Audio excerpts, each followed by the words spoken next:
Isang araw, matapos ang misa, lumapit ang isang babae sa pari. Kinilig, nag-blush pa. Babae, Father. Grabe naman po. Ang gwapo nyo.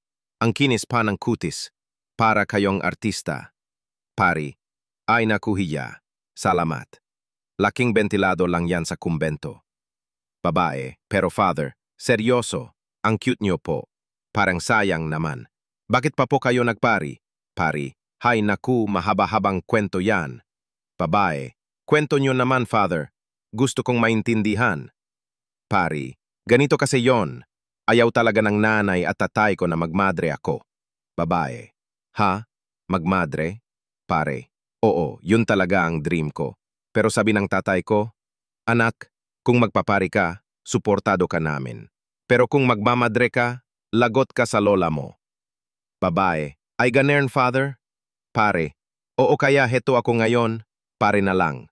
Nakakalungkot, girl. Babae, pero kahit ano ka pa, ang gwapo mo pa rin.